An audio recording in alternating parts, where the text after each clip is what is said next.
Hello and welcome back to Beyond Homesteading Podcast. Today I just want to rant a little bit of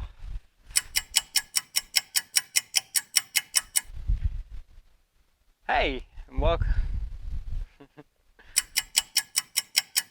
Hello and welcome back to Beyond Homesteading Podcast.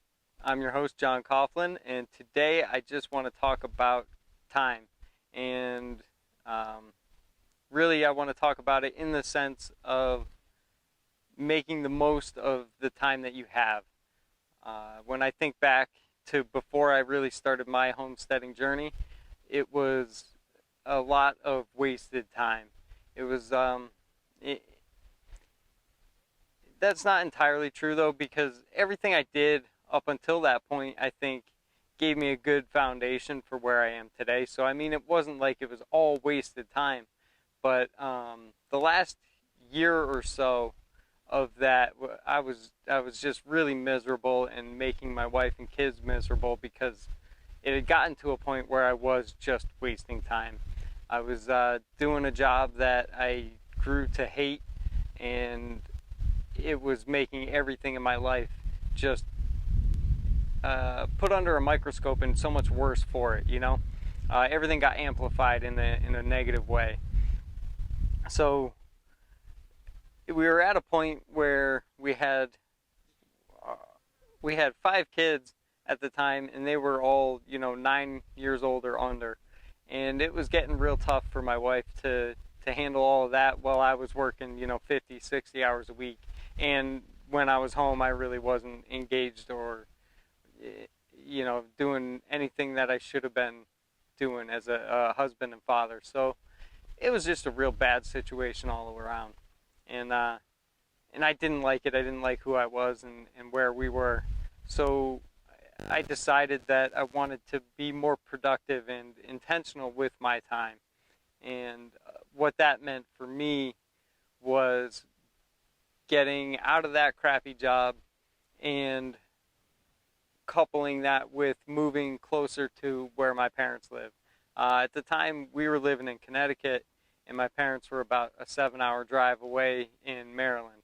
So it's not an easy decision to make, to move we were a family of 7 at the time, moving 5, 6, 7 hours away.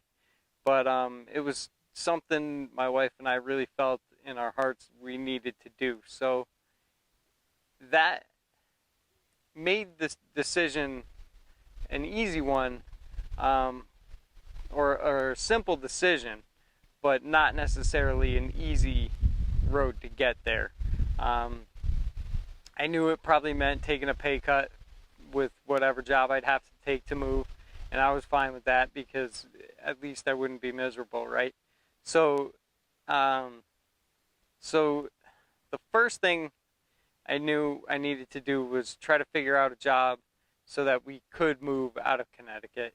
And that's just what I did. I took a temp job that was about maybe 5.5 hours away from where we were and everything that we knew. And we pretty much just up and left.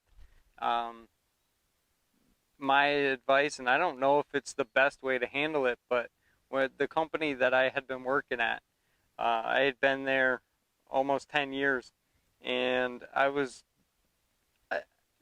wasn't running the company or anything, but I wasn't a nobody there either. They weren't going to be able to replace me overnight, and I definitely felt guilty about only giving a 2-week notice, but they were also the kind of company where if they got a hair across their ass about it, they would just walk you out the door when you tried to give a 2-week notice, and I didn't want to do that either. So I gave a 2-week notice, and then it turned out that they were just as petty as I thought they might be, because one of my 2 weeks happened to also be a week that I was on vacation.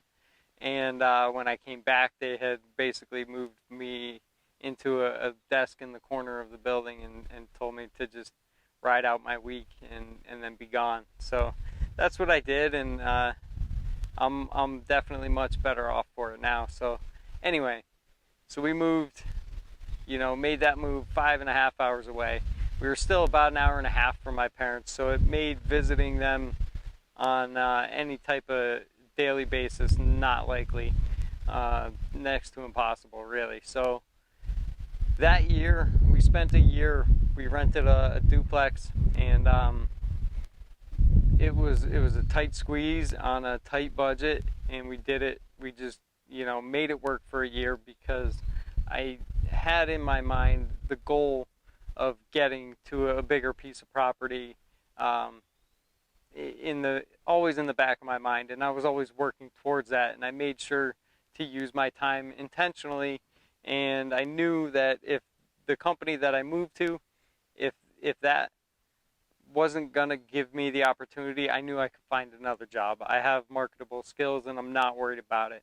I'm in manufacturing, and I've done everything from machinist to quality to programming, pretty much everything. So I wasn't worried about being able to find a job. I knew I could do that, and I knew that I could get back to what I was making within a couple of years. I figured it would take me probably 5 years. So typical for me, I set like a realistic timetable, and then there's like in the back of my head where I really try to make it, and I made it happen within 3 years of moving out of Connecticut. I got pretty much back to what I was making in pay, and we were able to find a really nice piece of property and a great house. So the real key though is using your time intentionally and making sure that you make the most of every day, and really think about the things you care about, because you only have one life to live. You got maybe 100 years, and that goes by way faster than you think it will when you're 15 or 20. Here I am, almost 40, and half of my time's almost gone. And maybe it is. I don't know when my card's going to get punched, but if half my time's already gone, I don't want to spend the next half wondering what I could accomplish or what I could do. I want to get out there and really test myself and figure out what I'm capable of. So, yeah, that's my rant on time and using your time wisely. In the words of Jack Spirko, make the most of your dash. Yeah, so I hope to, if you want to follow me on Instagram, I'm there, Beyond Homesteading Podcast. I try to do a few pictures a week of just things going on around here, and that's one way you can keep up with what we're doing. But in the meantime, I'll do probably more of these little short rants on thoughts that I have throughout the week. But I hope to real soon get some interviews of other people who have made that transition from city to rural life and started their homesteading adventure. With that, I'll wrap this show up. Like and subscribe, and like I said, you can follow me on Instagram or email me, beyondhomesteadingpodcast at gmail.com. I think that's all. Thanks.